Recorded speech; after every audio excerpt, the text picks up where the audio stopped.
Forest. That's the old ball game. Bang! The one constant through all the years, Ray, has been baseball. To mark the time, this field, this game, it's a part of our past, Ray. It reminds us of all that once was good, and it could be again. Welcome to the Vintage Baseball Corner. I'm Chris. You're watching part 2 of our 55 card vintage PSA submission. The submission was from July and we mailed it in August from cards from 1956 through 1979. The first part has already been posted. It covers cards up to 1971. And this one will cover cards from 1975 to 79 with some really nice high-end examples. A mixture of stars, Hall of Famers, some commons. All of these cards in this group belong to myself and my buddy Richard. We've got 27 or 28 cards to go over here. We'll take a look at those. I'll share a little bit about some of the players. I'm not going to fly through these. Maybe if you've seen my videos in the past, you'll know that. I hope that you will enjoy. If you do, I'd love for you to share this with a friend who also might enjoy this kind of content. So let's get to looking at some cards. Well, let's do it. Let's have some fun. We've got our same guys overlooking the process in the background here. The 6 non-Negro League Hall of Fame candidates for the Classic Era Committee. That's Ken Boyer, Tommy John, Richie Allen, Luis Tiant, Steve Garvey, and Dave Parker. Let's get to some cards. We're going to start here with Nolan Ryan, card number 5 from 1975. This is a near mint 8. Beautiful card. It's going to get you a little bit there without some glare. Ryan started his career in 1966 at the age of 19. Finished in 1993 at the age of 46, I do believe. The only pitcher to start as a teenager and end over 45 years old. Nolan Ryan, Alvin, Texas, the Ryan Express, and a near mint 8. Next up, the Ryan Express once again, along with Steve Busby and Dick Bosman. This is the card number 7, 74 highlights for no-hitters in 1974. Nolan, 7 no-hitters, leading by far everyone else. Dick Bosman best year was 1969, where he went 14-5 with a 2.19 ERA. And Steve Busby was a really strong pitcher, started his career strong. He won 56 games in his first full 3 years as a pitcher in the majors. He pitched his whole career with Kansas City, but an arm injury pretty much derailed his career. He missed much of the 76, 77, and 78 seasons, including all of 1977, and just could never recover. But a guy who started off strong, and we just did not have the medical abilities that we do now. We can thank Mr. Tommy John for taking us to areas we'd never been before. We got a near mint 7 on that card, which is about what we expected. Next up, Johnny Bench, 1975. I'll turn this just a little bit, see if I can get rid of some glare. We got an EX5 on this one. A little bit disappointing. I had it down, expect a 6 and hope for a 7. I think maybe just a little bit too much corner and edge wear.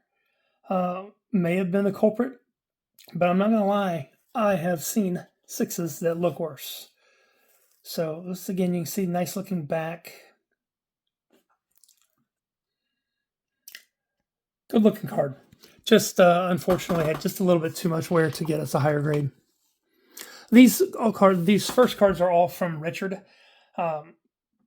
Richard a lot of these are going to be 76s here. Has a really nice 76 set that he's been getting cards graded from. And he also has a very good eye for cards. Unfortunately, the bench didn't get graded where we wanted it, but at the same time, these are some nice cards. We're going to move to 1976. Again, card number 5. This is Tom Seaver and a record breaker. And as you can see, it was the most consecutive 200 or more strikeout seasons with 8. Seaver, also known as the franchise, and Tom Terrific. There's a good story about him. I did a video on it along with my just showing my Tom Seaver run of cards. I'm going to link that video in the notes down below. It's really good. Seaver was never drafted by the Mets. He was drafted by the Dodgers and then the Braves, and the commissioner got involved, nullified a contract with the Braves, and there was a lottery for his rights, and the Mets won it. There's a lot more detail in the video. I'll link that down below. I would definitely recommend that you take a look. But we got a near mint 8 on this card. Again, another one that I kind of figured expect a 7, hope for an 8, and so we got kind of on the higher side there. Slide that there. Next, we got Mr. Yaz, Carl Yastrzemski. Again, a near mint 7 on this one. I had listed down a 6 to 7 with an outside shot at an 8, so we still got probably the good side of my true expectations, but nice looking card. Left to right centering 67-33, so it's a little bit off. Top to bottom 63-37, so not perfectly centered.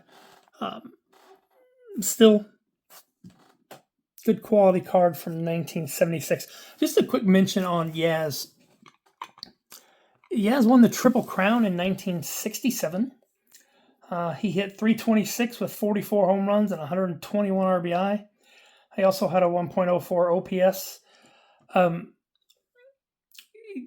That was the last Triple Crown season in Major League Baseball until Miguel Cabrera did it in 2012. Another couple of notes about Yaz in his 67 season. He went 7 for 8 in the Red Sox final 2 games to push them into the World Series, which they returned to for the first time since 1946. Unfortunately, the Red Sox lost to the St. Louis Cardinals 4-3, but Yastrzemski hit .400 with 3 home runs and 5 RBIs in that series, and was just a very, very, very good player for a very long time, and obviously a Hall of Famer. We're going to move on back to Johnny Bench, one of my favorite cards, period, of the 70s, let alone favorite bench card. Just a beautiful, beautiful photo shot here. This one got a 7. Left-right centering 63-37, so a little past that 60-40. Bottom corners might be touched a little bit to keep us to an 8. I had hopes for an 8, but expectations were a 7 for sure. I don't know if we can get a look at those bottom corners or not. Try to hold that in there and see if you can get a little bit. There's just a little bit of wear on those. Anyway, still beautiful card, beautiful back. Johnny Bench, 1976. Next, we've got Reds teammate Tony Perez. This one got an EX Mint 6. A little disappointed in this. I, again, had it expect a 7, hope for an 8. Possibly a couple of corners. And the card is tilted a little bit. It's 63-37 left to right centering, but there is a tilt to it. So the combination of eye appeal and a little bit of corner work could have knocked it down to a 6. I want to mention a little bit about Tony Perez. Tony worked in a sugarcane factory in Havana, Cuba, and signed with the Reds. Got no bonus, basically a plane ticket, enough money to cover his visa. He came over to the United States to play baseball. He became a Hall of Famer, a 7-time All-Star, an All-Star Game MVP. The World Series in 1975, he was a key component of the Reds' win over the Red Sox. He had 3 home runs in the 75 series, 2 in Game 5, and 1 in Game 7 when the Reds were down 3-0 in the 6th inning. So he brought the Reds right back into contention to win a game, which they ultimately won. He had 400 with those 3 home runs in the 75 World Series, so definitely was a key component there. So just a good story coming from Cuba and making it big time in the States. And that was in 1960 when he came from Cuba, and that was a couple of years before the embargo and all the restrictions were put in place by Fidel Castro. Next, we're going to look at a 1976 Nolan Ryan. This one got a 6 as well. A couple of 6s in the batch. Richard had previously gotten an 8, so this was a backup Nolan Ryan for him. And obviously the 8 was the one he sent first, and that's the one that got the better grade. On this one, I was looking in the 6 and 7 range, and I was kind of hoping we'd get a 7 out of it, but we did not. Again, Nolan Ryan Express from Alvin, Texas. 7 no-hitters. Ryan threw his 6th no-hitter and became the oldest pitcher to ever throw a no-hitter, and then less than a year later threw another one. So he's the oldest pitcher to throw 2 no-hitters. Next, we've got Rod Carew, 1976.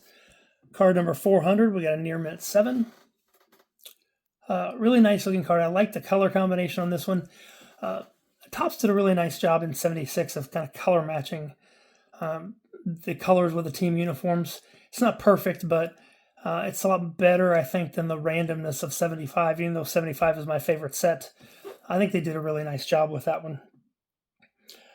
This one's 60-40 left to right. It's got some corner touches. Nice card, nice near mint card. Just a couple of tidbits about Carew. He was a Hall of Famer, won 7 batting titles. He was the Rookie of the Year, MVP, 18 All-Star appearances or nominations, and he also was the winner of the Roberto Clemente Humanitarian Award as well. Carew was the leading All-Star vote getter in all of the major leagues 4 times. Only Ken Griffey has surpassed that. He was the leading vote getter in 75, 77, 78, and 79. And that was also in a time when he was transitioning from second base, as you see here, to first base a little bit later in his career. So he was the leading vote getter at 2 different positions, beating out all other major leaguers. Thought that was kind of cool. I'm going to slide him down here and put Rod up there. Go ahead and take Tom down to make some room. All right, next up is Raleigh Fingers. Got a near mint 7 on this one. Really nice card. Left-right centering is a little bit off. I had it at 63-37. Otherwise, it's a pretty sharp card. I thought it had an outside shot at getting an 8. And quite frankly, probably would have put my money on an 8 over a 7 at that point. But you don't win them all. Raleigh is a Hall of Famer, 7-time All-Star. Was the World Series MVP and been a key part of 3 A's World Series titles from 72 to 74. He was also an MVP and Cy Young Award winner in 1981, when had a low ERA of 1.04 in that season. Again, almost exclusively a relief pitcher, but he would often throw 2-3 innings at a time in situations to nail down a win, even if it wasn't a save situation. So, nice looking card for Raleigh. I'll put him up there. Next, we got Billy Williams. Billy Williams in his final season with the A's, which looks really weird to me. He spent 17 of his 18 years with the Cubs playing in Wrigley Field. This one got an EX Mint 6. Again, slightly disappointed. I thought it was a good solid 7 and even had an outside shot at an 8. But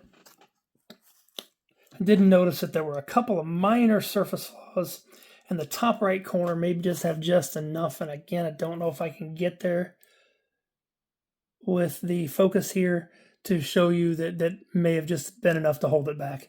Again, Billy Williams, Hall of Famer, 426 career home runs, was the Rookie of the Year in 61. Again, his best year, I think, was 72, where he hit 333 with 37 homers and 122 RBIs. Just a really, really good hitter, a solid outfielder for the Cubs for many, many years. Oops, we're going here. Go ahead and take down catcher Johnny Bench so that we can make room for catcher Thurman Munson. We got another near mint 7 here. Really nice card. Again, centering is in that same range. I had it at 63-37, so a lot of these are just off enough to kind of miss that 60-40 mark. Munson unfortunately died in a plane crash during the 1979 season. So his career was cut short. It was only from 70 to 79. This was his MVP season. He was the MVP in 76. He was a Rookie of the Year in 70, a 7-time All-Star, 3 Gold Gloves. And he was a clutch performer. And I know sometimes that's not necessarily kind of looked at as real, but he played 30 postseason games and hit safely in 27. He hit safely in 15 out of 16 World Series games and had a 373 World Series average. I truly believe that Thurman Munson deserves strong consideration and should be in the Hall of Fame. A plane crash is what kept him from reaching the numbers that you would typically see from a Hall of Fame catcher, and he was well on his way. Again, beautiful 76, Thurman Munson, catcher will go right up there. All right. Next up, we're going to go to 77 with Pete Rose. We got a near mint 8 on this baby. Great example. Well-centered card. Bottom left corner, has just a hair of a touch. There's just a really tiny surface dimple, which you're not going to be able to see. Right near the inside of his elbow there. Obviously, Pete died here recently. Hopefully he finds peace in his afterlife. But I wanted to bring up what I thought was an odd Pete Rose statistic. Obviously, he's the all-time hits leader. But in 1975, the Cincinnati Reds led the major leagues in stolen bases as a team. Obviously, they won the World Series. The Big Red Machine had a lot of power, but they led the majors in stolen bases. Pete Rose was their leadoff hitter and had 0. What makes that even more strange is that Pete had double-digit stolen bases 10 times in his career and had 9 the next year in 76. But he had 0 stolen bases as a leadoff hitter for the team that led the majors in stolen bases. I just thought that was kind of odd. Of course, he did other things. He had 47 doubles and 74 RBIs out of the leadoff spot. So that's certainly not questioning his abilities, just kind of an odd circumstance there. Again, really nice looking 77 Pete Rose. I'm going to replace his teammate Tony Perez here. And next up, I got a couple of Nolan Ryans, 2 from 1979. Both of them I had as 7s to 8s, and then really thought there was an outside chance at a 9 on at least one of the two. This one is the one that wasn't quite as good. Both of them are sharp. Both of them are centered almost exactly the same. It's just off a little bit. But really nice looking cards. This one I'm thinking that maybe the centering on the back is what caused the issue here. As you can look on the top, that border is very, very tight. I thought there was an outside shot that we could see a miscut designation. I'm glad that we didn't, and they gave it the 90-10 that it needed to be. We'll get a near mint 7 on this 79 beauty. I'm going to leave Nolan up there and put that here and the other. We got a near mint 8. Didn't get our 9 as we had hoped. But again, another beautiful card. Nice corners. Good eye appeal. I'm taking 8 in a Nolan Ryan card all day long from the 70s. Nice looking back there. The Ryan Express comes through again with a beautiful card. So I'm going to stick this one here. Then I'm going to pull Billy down. And I'm going to stick this one back up here for just a second. And this one here. And we got almost the whole row of Nolan Ryan cards there. Just missing the one on the left with Pete Rose. So beautiful cards here. This next group of cards are my 1975s. These all go towards my 1975 set, which I am about, I'm a little over 50% complete with graded cards. I think 55% is the last number I saw. But so I wanted to show you some of these. These are going to be more commons, lesser stars, but at the same time, I'm pulling the best cards I can each time and trying to get a few graded as we go. Now, I'm going to start with an Astros team card from 75 with Preston Gomez as the manager. It got a near mint 8. This is my second Astros team card. The first got a 7, so obviously I chose the wrong one first. This is a really nice copy, very well centered, good looking card. But today I want to focus on Preston Gomez, their manager. See if I can get a decent picture of him. I'm going to set this card right here while I tell you his tale. His story is fascinating to me. Gomez was born in Cuba in 1923. He died in 2009 when he was hit by a car at 85 years old. He made his professional baseball debut in the U.S. in 1944 as a middle infielder. He played a few minor league games, then was promoted to the Washington Senators, where he spent May through August with the Senators in 44. So 4 months' time. In those 4 months, he only played in 8 games and had 7 at-bats. He had 2 hits, 1 was a double, 2 RBI, and that was it. Next year, he started back in the minor leagues. His baseball career playing days lasted until 1955, so 11, 12 years, and he never once set foot on a Major League Baseball diamond again as a player. But his story continues. After he finished and retired as a player, he began coaching and then managing in the minor leagues. He did that for a good while. He was the third base coach for the Los Angeles Dodgers from 1965 through 68. So he was a world champion with the Dodgers in 1965. He was the very first manager of the San Diego Padres in 1969 when Major League Baseball expanded. He was the first Padres manager. He also managed 2 years for the Astros, as you see on this card, 74 and 75. 74, they finished 81 and 81. 75 was not so good, and he was replaced by Bill Verdon. After that, he got a short stint with the Chicago Cubs as the manager in 1980. Unfortunately, that was not a good season for the Cubs, and he did not make it the full season. He was replaced by Joey Amalfitano about 3/4 of the way through the year. Then he later worked for the Angels organization for over 25 years, ultimately being a special assistant to the GM. Mike Scioscia was the GM for much of that time. But basically his baseball career spanned from 1944 all the way to 2009, where he was preparing to go back to spring training, but when he was unfortunately killed in an accident. Preston Gomez is a manager of the Hispanic Heritage Baseball Hall of Fame, like another player that you'll see here in just a moment. And just a true baseball lifer and someone's story who I felt like needed to be shared. He's not a household name, but he's somebody that we should all recognize. There are a lot of guys like that, but that had long careers in baseball, not just on the field.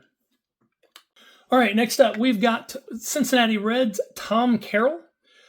This one got a mint 9, beautiful card. I actually submitted 2 of these cards, just hoping one of them would get at least an 8. I thought both had shots at a 9, and I thought both were 8s, at least, but at the same time, you just never know, so I went ahead and hedged my bets there. This is a really nice looking card. This was one of the last 2 cards that I needed to complete the 1975 Cincinnati Reds PSA set registry. So it's one that I've been chasing for a little while. It's not an easy one to find in high grade, but I got it, and that put me on my way to filling out and completing the set registry. Just a quick mention about Tom. He only played 2 seasons in the big leagues, 1974 and 75. He did not play in the postseason either year. Was a part-time starter. I think he started 20 games over those 2 years. But just part of Sparky Anderson's stable of pitchers for those couple of years. And obviously the Reds won the World Series in 75, but he did not pitch in the series. So next we'll move to Johnny Briggs. This card's with the Brewers. Again, another very nice card. We got an 8 here. Let's see if I can hold that steady. The card's a little bit off center top to bottom. I measured it at 63.37, which still would have qualified it for a 9. I thought we had a shot at a 9. I kind of expected an 8. It's a really sharp card. I was happy that we got the 8. Would have loved the 9, but you got to just take the good with the bad, and actually an 8's not bad. So Briggs was a left-handed hitting outfielder, first baseman, primarily with the Phillies and the Brewers. His career spanned from 1966 to 1975. This was his last year, even though he did have a 76 Topps card. He moved to the Twins from the Brewers and was released in spring training in 1976. So 75 was his last year playing. Briggs did have double-digit home runs 8 times in his career, and he had 21 each year from 71 to 73. So first baseman, left-handed hitting, first baseman, outfielder, Johnny Briggs. Next, we've got Rich Coggins. I got another 9. I love it when I get 9s in these. One of these days, I'm holding out, hoping that we'll get a 10. This was not the card. But it's a beautiful card at that. Well-centered. Looks good. It's better than 60-40. It's right around 55-45. Coggins was a left-handed hitting outfielder. Played for the Orioles and then some other teams. Played for about 5 years. I think his first 3 years were with the Orioles. He played 100+ games in 73 and 74, and then I think the rest of the time he's pretty much a part-time player. He did go 4 for 9 in the 73 ALCS in 2 games against Oakland. But a 5-year big league career as a left-handed hitting outfielder, and just a beautiful card there in a mint 9. Oh, I'm supposed to be... Almost didn't give Johnny Briggs his due. Sometimes I forget that part. I'm going to go ahead and take these 2 down so I won't forget it. All right, next up, high school phenom, hard-throwing left-handed pitcher, David Clyde. David Clyde was the number 1 draft pick in the 1973 draft by the Rangers, and they took him straight to the major leagues. As an 18-year-old, he was rushed to the major leagues. He went 4-8 in 18 starts his first year. Pitched the whole second season in 1974 in the major leagues. Struggled there as well. After 1 start in 1975, they sent him to AAA, where he ultimately ended up being injured and missing most of the next couple of years. Played a little bit in the minor leagues, and then made a comeback in 78 and 79 with Cleveland. He did win 11 games in those 2 years with Cleveland. I think 8 and 11 and 78 was his best year. Just, potential that was never realized. And when you rush a kid straight out of high school to the big leagues, you're kind of playing with fire there. And that was probably not the best decision. From everything I've read, that was pretty much made by the Rangers owner at the time because attendance was floundering and the Rangers had just moved to Texas. So, unfortunately, David Clyde did not have the career that many people thought he would as a very, very highly touted prospect. Next up, another interesting player, and this is the last of my Reds cards I needed for the team registry. So Fred Norman, we got a PSA 8 here in near mint. I thought this shot had a chance at a 9. There's a little bit, I don't know if you can see it, a little bit of stuff right above the O and the R in Norman. I thought at first it was kind of dirt or, grime, but I actually seen it on several of his cards, something very, very similar to that. So it's just got to be ink from one of the print runs. There is also, and again, I don't know if I know we're not going to be able to see it, but there is a slightest little surface dimple just right above the O in Norman as well. Otherwise, this card is really sharp. Corners are good. Centering is solid. Just a really, really nice card. And we got an 8 on it. Interesting thing, I learned a lot about Fred Norman. I didn't realize that his career spanned from 1962 through 1980. So that's 19 years. He made his major league debut at 19 years old in 1962. Yet he bounced between the majors and the minors all the way up until 1970 when he finally became a full-time major leaguer in 1970. Again, his best years were with the Reds.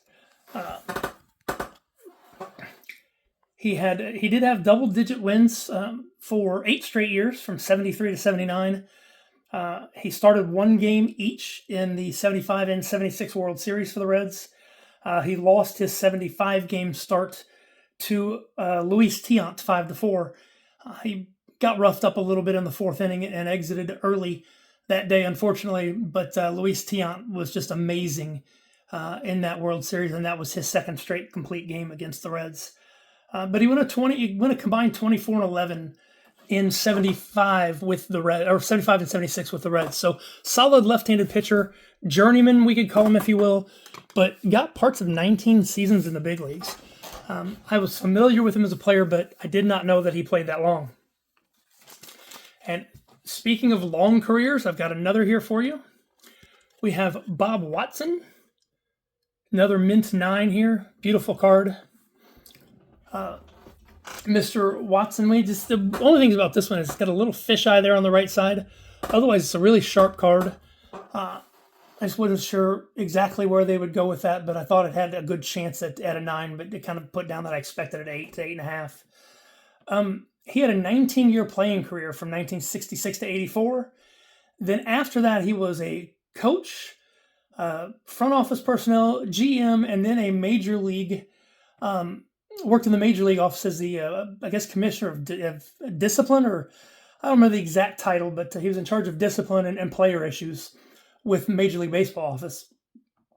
He was the general manager of the Yankees from 95 to 98, and that made him the first African-American general manager to win a World Series in 1996 with the Yankees. He's in the Houston Astros Hall of Fame. And as a player, he's a first baseman and outfielder. He hit 295, 184 home runs, 989 RBI, and a 129 OPS plus. Just a very, very solid career for a long, long time. So we got a PSA 9 for Bob Watson.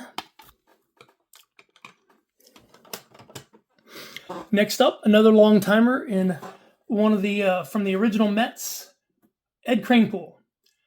He came up with the Mets in '62. I don't know that he started the season with them, but longtime Met, played for 18 years in the big leagues, all of them with the New York Mets. He's mostly a first baseman, sometimes an outfielder. Kind of mixed in his career. Some years he was a starter, some a reserve. He retired in 1979 after 18 years as a contributor with the New York Mets. Ed Kranepool. I believe his rookie card was a 1963 Topps. Next up, we got another mint 9 here in Doc Ellis. Again, really nice card. Like I said, I've got a nice set. Again, over 50% of it's graded. Every time that it's time to submit some cards, I go back and try to find some of the best ones again. And this one popped up. I said, I'm going to go ahead and send it this time. We got the 9, which was great. I was kind of expecting, an 8 and hoping for a 9, but we're going to take that with it. Just, again, really nice overall looking card. Doc Ellis, just talk about him for a minute. He spent 12 years in the big leagues from 68 to 79. His best year was probably 71, where he was 19-9 with a 2.7 ERA, and he finished 4th in the Cy Young voting. He pitched the first half of his career with the Pirates and then bounced around to different teams after that. He did play for the Yankees in 76 and pitch in the World Series for the Yankees against the Reds that year. In 1971, on September 1st, he was the starting pitcher on the Pirates team against the Phillies, I believe it was, that fielded the first all-black Latino lineup in Major League Baseball history. The Pirates won that game 10-7. Unfortunately, Ellis didn't pitch very well and got bounced in the 3rd inning, but it was the first time that all 9 starters on a Major League field were black and Latino.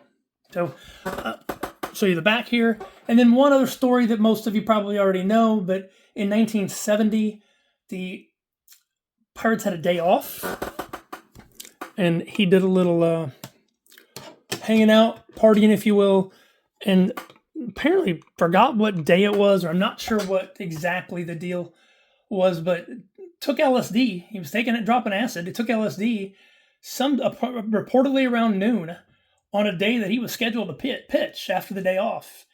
And so he got to the ballpark, showed up at the ballpark at 4:30 for a night game, and he threw a no-hitter against the Padres and won 2-0. Basically after dropping acid for the last day and a half. He's talked about it before. There, go into much more depth. I'll let you look that up, but still something that stands out about Doc Ellis' career is that story. All right, next we've got Dan Spillner. We got an 8 on this one. Once again, get the reflections out of the way there. This is a well-centered card. Just a hair of a touch on the bottom right corner. And again, I don't know if we can see that or if that will focus in or not. Right there. But still, beautiful card overall. I certainly expected 9, even thought we had a shot at a 10. Or I'm sorry, we expected an 8, thought we had a shot at a 9. But we're going to take the 8. We'll be happy with it.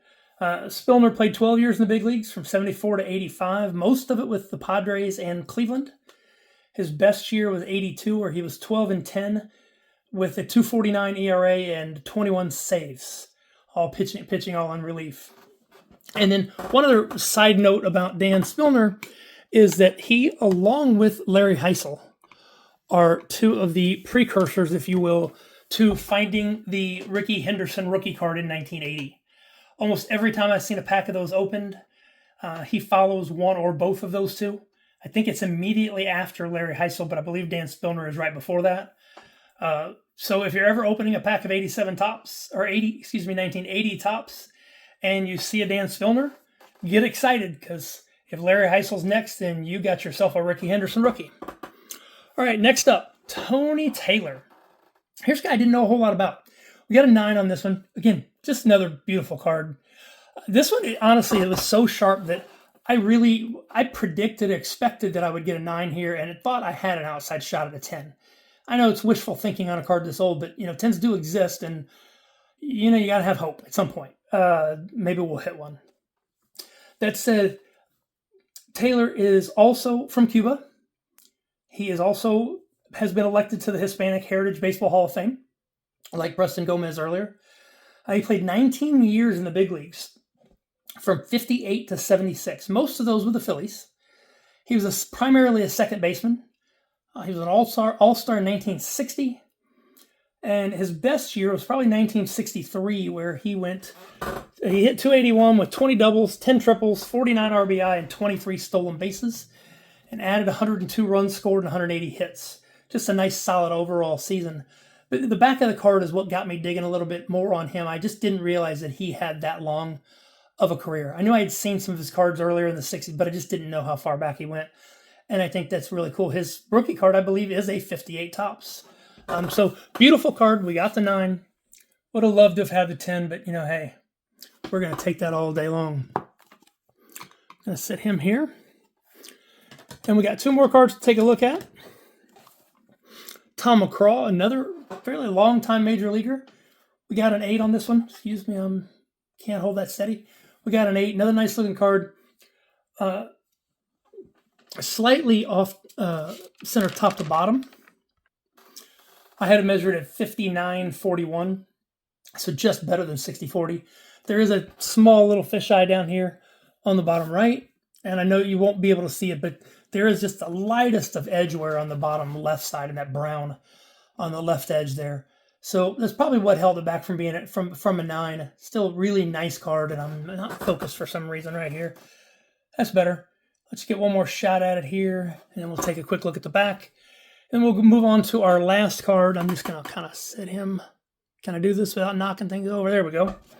The last card is the second I mentioned earlier that I did submit 2 Tom Carroll cards to the Reds. Hedging my bets a little bit. This one got an 8. Just some very, very light, minimal surface undulations might be the right word. Just a little bit of unevenness, not wrinkles, not big indents, not big bumps. Just some basically unevenness to a couple of spots on the surface. So that's probably what caused the 8 on this one. But still really sharp corners. Very, very nice card. It's centered 57.43 left to right, which definitely puts it in line with a high grade. And I'm happy to have it. Since it's my second one, this one ultimately at some point will be for sale. So if you're looking for Cincinnati Reds from 1975 in high grade, just let me know in the comments. So that's all the cards we've got.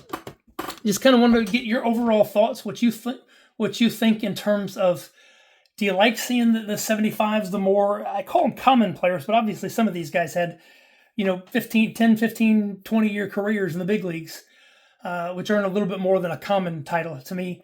But do you like the stars in the mid 70s better, or did you just like part 1 better with a lot of the 50s and 60s cards? Interested in your opinion.